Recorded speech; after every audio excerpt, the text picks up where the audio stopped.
Bonjour et bienvenue dans une nouvelle émission de La Tête dans les étoiles. Aujourd'hui, je suis en compagnie d'un de mes éminents collègues, Joseph, passionné d'astronomie et de plein d'autres choses, Bonjour. spécialiste de la planète Mars, entre autres, parce que hier, la NASA a fait une importante déclaration qui met en plus la Belgique à l'honneur, plus spécifiquement des astrophysiciens de l'Université de Liège. Joseph, peux-tu nous dire un peu plus sur cette fameuse découverte annoncée hier? Donc, le responsable de l'Université de Liège, c'est Michael Gillon. Et effectivement, il a annoncé une grande première. Il a annoncé, en fait, la découverte de 7 merveilles, les 7 merveilles de TRAPPIST 1. TRAPPIST 1, c'est une étoile, une petite étoile, une étoile naine, qui est environ 9 fois moins importante, moins grande que le Soleil. Et cette étoile, donc c'est une naine rouge, émet pas tellement de lumière, puisqu'elle est plus petite, se trouve à environ 40 années-lumière de la Terre. Ça veut dire que c'est vraiment très loin ou pas? C'est très loin à notre échelle. C'est pas à l'échelle d'une étoile, ça reste raisonnable. Il y en a qui sont à des milliers d'années-lumière, mais ça reste pour nous, en termes de distance, très important. Il nous faudrait 40 ans à la vitesse de la lumière pour nous y rendre, ce qui est vraiment...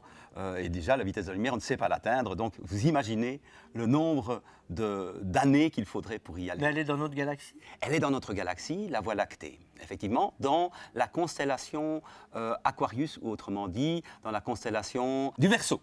Voilà, du Verseau. Alors, c'est pas tout. Il y a aussi des exoplanètes qui tourneraient autour. Tout à fait. Donc, en fait, une planète, c'est un corps qui est en orbite autour du Soleil.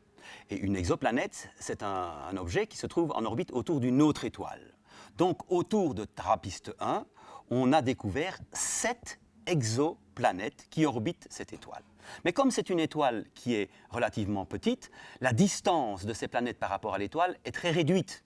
Donc pour la Terre, il faut environ 1 an donc, pour faire le tour du Soleil. Pour Mercure, 3 mois environ. Pour ces planètes, il faut Parce qu'elle est plus proche. Parce qu'elle est plus proche, il faut entre 1,5 et 20 jours pour ces différentes planètes pour faire le tour de leur étoile. Tout à fait. Et la particularité, c'est que l'une d'elles pourrait très bien abriter de l'eau liquide, à l'état liquide sur la surface, ce qui serait évidemment une révolution tout à fait.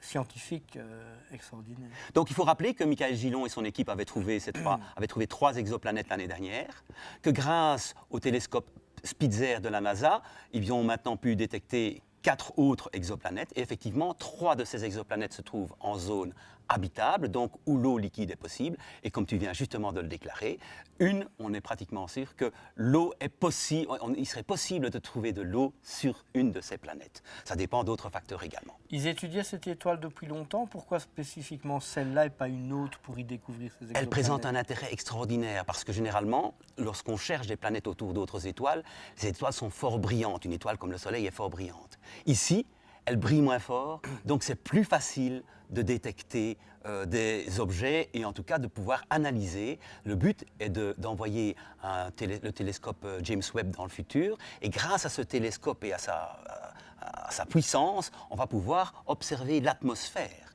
Et à ce moment-là, si on peut détecter une atmosphère, on peut aussi se dire, tiens, voilà, quels sont les éléments qui font partie de cette atmosphère? Est-ce qu'il y a de l'oxygène? Et éventuellement, à ce moment-là, émettre des hypothèses plus fondées sur l'existence ou pas, puisque c'est là que l'on va en venir de la vie sur ces exoplanètes, en tout cas sur une d'entre elles. Je suis toujours épaté de voir à quel point l'espace est tout à fait passionnant. Qu'en pensez-vous? À bientôt pour une prochaine émission de La Tête dans les étoiles. Merci Joseph. Bientôt, merci, bonne continuation.